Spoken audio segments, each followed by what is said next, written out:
Assalamualaikum warahmatullahi wabarakatuh. Selamat berjumpa kembali pemirsa di CNBA Channel.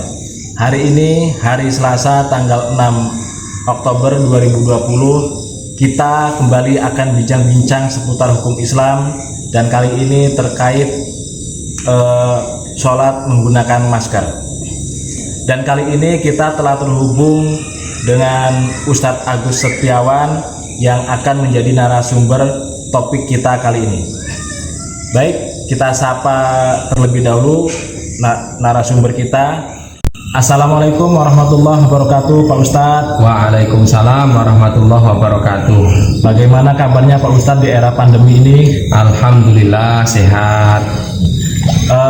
Kami ingin bertanya ini Pak Ustadz, ingin sedikit bincang-bincang terkait sholat menggunakan masker. Boleh. Tapi sebelumnya Pak Ustadz, mohon maaf, ini kami minta waktunya sebentar Pak Ustadz ya.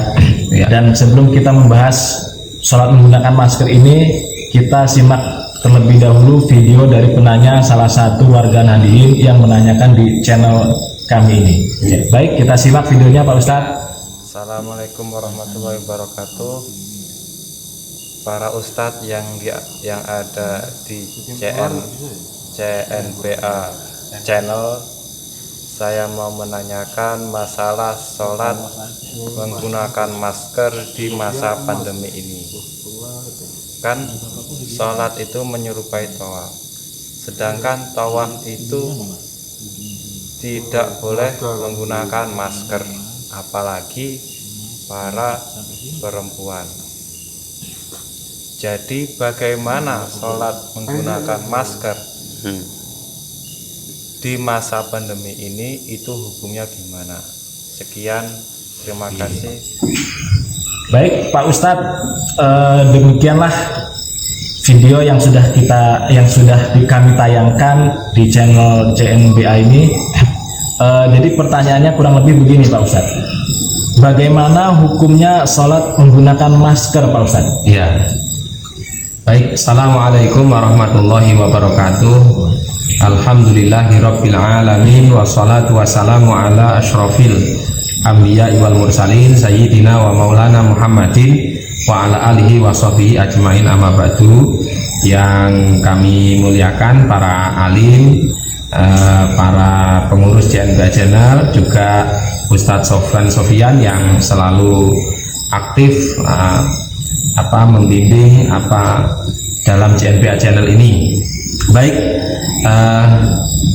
para pemirsa sekalian, di saat masa-masa pandemi seperti ini, ikhtiar agar hidup sehat, ikhtiar agar terhindar dari virus, itu hukumnya wajib. Wajib. Ya, bentuk ikhtiarnya macam-macam. Misalnya jaga jarak atau physical distancing, kemudian menggunakan masker, mengurangi berkerumun, itu pakai masker saat berinteraksi dengan orang lain. Ini ikhtiar semacam ini hukumnya wajib gitu. Sedangkan sifat sombong, takabur, menantang-nantang bahaya, ini hukumnya dilarang dalam agama Islam, karena Allah Subhanahu wa taala sudah dawuh, wala tulqu bi aidikum ilat tahlukah wa ahsinu innallaha yuhibbul muhsinin. Dan jangan menjerumuskan dirimu dalam kebinasaan. Berbuat bajiklah, karena Allah menyukai orang-orang yang berbuat kebajikan. Nah, maka berangkat dari ayat ini, ya hendaknya ketika musim pandemi seperti ini kita harus ikhtiar. Ikhtiarnya seperti apa? Karena ini musim pandemi, urusannya dengan masalah penyakit, tentu kita mengikuti bimbingan atau arahan dari orang-orang yang ahli, yaitu orang-orang ahli kesehatan gitu. Ya, semisal dokter atau spesialis dan seterusnya. Jangan minta arahan kepada yang bukan ahlinya. Misalnya musim pandemi kok tanyanya kepada politikus, musim pandemi tanya sama pedagang, ini ya enggak nyambung gitu. Iya, kalau ibaratnya murid-murid saya bilangnya ya jaka sembung naik ojek kan gitu, nggak nyambung. Cek. Nah, di samping itu memang Rasulullah Shallallahu Alaihi Wasallam pernah dawuh, idza wusidal amru ila ghairi ahlihi fangtadur sa'ah. Jika suatu urusan itu diserahkan kepada yang bukan ahlinya, tunggulah kehancurannya gitu. Jadi ya kalau masalah pandemi seperti ini ya kita konsultasinya arahannya mengikuti orang yang ahli di bidang kesehatan. Nah, ahli kesehatan seluruhnya kan sudah mengarahkan dan arahannya sama untuk menjaga, untuk ikhtiar ketika masa pandemi seperti ini, termasuk salah satunya adalah menggunakan masker. Walaupun ada yang lain semisal distancing itu ya, interaksi mengurangi physical distancing dijaga, social distancing itu ya betul-betul diikuti aturannya. Nah ini, tapi salah satunya adalah menggunakan masker. Nah tadi ada pertanyaan dari warga Nahdien. Pertanyaan gimana tadi? Bagaimana hukumnya sholat menggunakan masker? Ya, bagaimana hukumnya sholat menggunakan masker? Nah ini memang saat ini sedang laris manis diperbincangkan atau sedang viral gitu ya. Orang sholat menggunakan masker diperbincangkan, ini sebenarnya sholatnya sah atau tidak gitu. Nah, apalagi ini menyangkut sholat, saya kira wajar kalau ada orang yang hati-hati sehingga ketika sholat dilepas walaupun ada rasa khawatir juga gitu.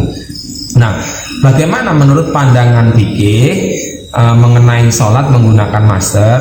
Ini hukumnya adalah boleh. Nah, bolehnya ini ya boleh. Paling tingginya menggunakan masker, kena hukum menggunakan masker ketika sholat itu makruh. Tidak sampai haram Pak. Tidak sampai haram gitu. Nah, cuman masyarakat ini memang masih nggak percaya gitu ya, masih nggak percaya. Mereka yang bingung, biasanya bimbang itu terkait masalah bagaimana nanti sujudnya, bagaimana ketika sholat menutup wajah, itu yang seringkali dipersoalankan oleh masyarakat kita gitu. Jadi saya coba akan mengerucut kepada dua poin saja, dua hal, tapi jawabannya satu saya kira cukup lah gitu. Bagaimana sholat menggunakan masker, menutup wajah dan menutup mulut dan hidung, dan yang kedua bagaimana ketika sujud gitu ya. Dalam kitab Fiqhul Manhaji ala Madhabil Imam Asy-Syafi'i itu diterangkan begini. Tema dipersoalkan masalah kasful jabhah inda mulamasatihal ardo. Persoalan mengenai membuka kening ketika menyentuh ke tanah. Nah di sana ada ibarah bunyinya begini, ayakuna asujudu ala sab'ati a'dha'in wa hiya lati addaha an-nabiy sallallahu alaihi wasallam. Hendaknya orang sujud itu bertumpu di atas 7 organ tubuh sebagaimana yang sudah dihitung jumlahnya oleh Rasulullah Shallallahu Alaihi Wasallam. Jadi pemirsa sekalian ini diperhatikan. Jadi kalau orang sujud itu menggunakan 7 organ ini yang dipakai untuk bertumpu, sebagaimana yang sudah dijelaskan oleh Kanjeng Nabi Muhammad Shallallahu Alaihi Wasallam. Nabi dawuh, umirtu an asjuda ala sab'ati a'dhumin. Saya diperintahkan, saya Nabi nih ya, saya diperintahkan supaya sujud bertumpu pada organ 7 ini. Mana aja? Alal jabhah, 1 kening, batuk gitu ya. Wa asyara ala angfihi, beliau menunjuk ke sini. Wal yadaini, kedua tangan, tangan. Ini berarti udah 3, kening, 2 tangan itu 3. Waruk bata ini, kemudian 2 lutut, berarti sudah 5. Wa atrofil qodama ini, ujung jari jemari kaki. Nah itu 6, 7, pas 7 organ 7 ini.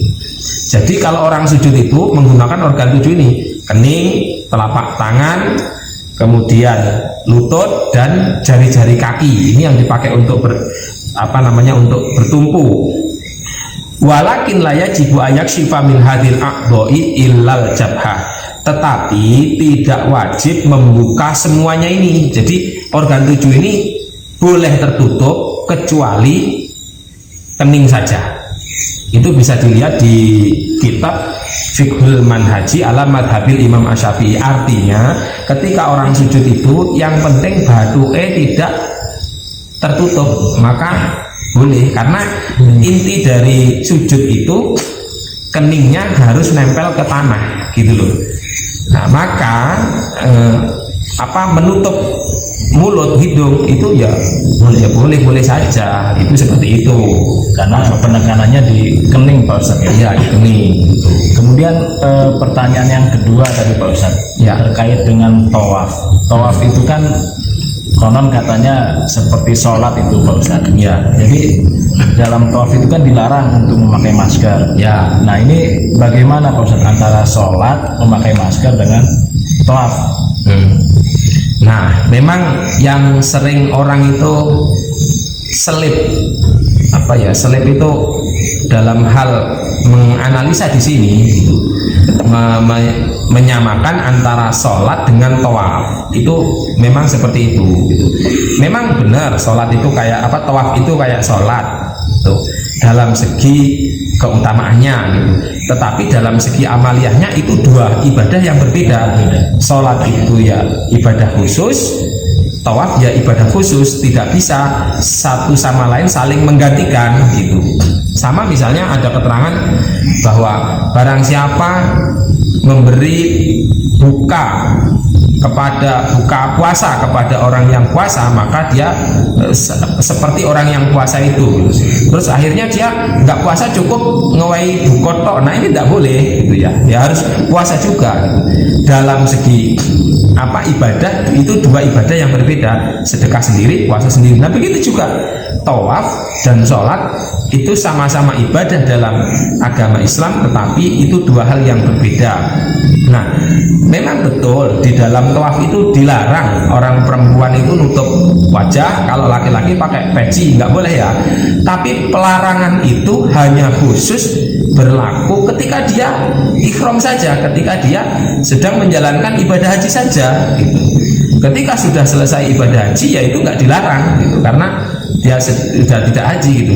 Nah artinya ya buktinya lah orang tawaf itu yang di sana nggak boleh pakai peci, ketika sholat udah di kampung halamannya pakai peci, berarti kan itu ibadah yang memang khusus hanya untuk di sana saja gitu. Jadi kesimpulannya bahwasanya tawaf dijadikan hujah, dijadikan argumen tentang larangan sholat menggunakan masker itu kurang pas lah gitu. Tidak, ya sangat salah. Saya kira demikian. Terus bagaimana Pak Ustadz dengan hadis Nabi yang kurang lebih seperti ini bunyinya Pak Ustadz? Naha Rasulullah sallallahu alaihi wasallam ayyughatiya rajul fahu fis shalah. Oh ya. Yang kurang lebih artinya Rasulullah sallallahu alaihi wasallam itu melarang orang sholat menutup mulutnya. Ya. Itu bagaimana Pak Ustadz? Nah, ya memang itu benar, itu hadis sahih itu ya, hadis sahih riwayat Bukhari, Imam Bukhari. Nah, Rasulullah sallallahu alaihi wasallam ar-rajula ayyughatiya fahu fi shalah gitu. Rasulullah melarang seseorang menutup mulutnya ketika sholat gitu ya, menutup mulutnya ketika sholat. Ini asbabul wurudnya, sejarahnya munculnya hadis ini. Dulu orang-orang Arab itu untuk gaya-gayaan gitu loh, gaya-gayaan sehingga penutup kepalanya itu sampai ngelewer-ngelewer gitu loh. Nah itu ketika sholat dipakai untuk nutup wajahnya, tapi dalam rangka untuk keren-kerenan, gaya-gayaan, maka muncul hadis ini. Dan larangan di sini bukan berarti larangan sampai hukum haram, bukan begitu. Maka tadi di awal saya katakan bahwa paling tinggi menutup wajah itu adalah hukumnya makruh. Itu karena ada keren-kerenan, apalagi kalau musim bahaya pandemi seperti ini ya hukumnya ya bisa jadi dianjurkan, sangat dianjurkan. Jadi memang konteksnya berbeda Pak Ustadz ya. Kalau dulu kan karena tren jadi mulut itu ditutup sehingga Nabi melarang hal itu. Ya kalau pada era pandemi seperti ini untuk menjaga kesehatan ya wajib gitu Pak Ustadz ya. Iya, wajib. Untuk menjaga kesehatan, bahkan sholat pun ya sebisa mungkin menggunakan masker gitu. Ya, sebenarnya sih pemerintah kita itu kalau masalah protokol itu menghukumi wajib gitu ya. Cuman kan biasalah orang Indonesia itu ya, orang Indonesia. Artinya berkaitan dengan ayat ati Allah wa ati Rasul ya ulil amri minkum begitu Pak Ustadz ya. Ya, ada memang ayatnya ati Allah ati Rasul wa ulil amri minkum. Rata-rata orang kita ini kalau ati Allah ati Rasul insya Allah siap. Wa ulil amrinya ini masih ada alasan-alasan yang berbeda-beda gitu, mungkin saya kira itu. Baik Pak Ustadz, demikian bincang-bincang kita. Saya mohon maaf apabila ada kata-kata salahnya Pak Ustadz. Ya, sama-sama. Telah menyita waktunya. Ya. Jangan bosan untuk di CNBA channel ini. Siap. Sekian dan terima kasih dari saya Pak Ustadz. Assalamualaikum warahmatullahi wabarakatuh. Waalaikumsalam warahmatullahi wabarakatuh. Baik pemirsa, itulah bincang-bincang kami dengan Ustadz Agus SPDI terkait seputar sholat menggunakan masker. Jadi sudah jelas sholat menggunakan masker itu dibolehkan, bahkan bisa mendekati wajib, karena di era pandemi ini harus benar-benar menjaga kesehatan. Sekian dari saya, kurang lebih mohon maaf. Jangan bosan-bosan menonton CNBA channel, dan apabila ada kritik dan saran tolong segera diberi kritikan, tapi dengan cara-cara yang santun. Akhir dari saya, assalamualaikum warahmatullahi wabarakatuh.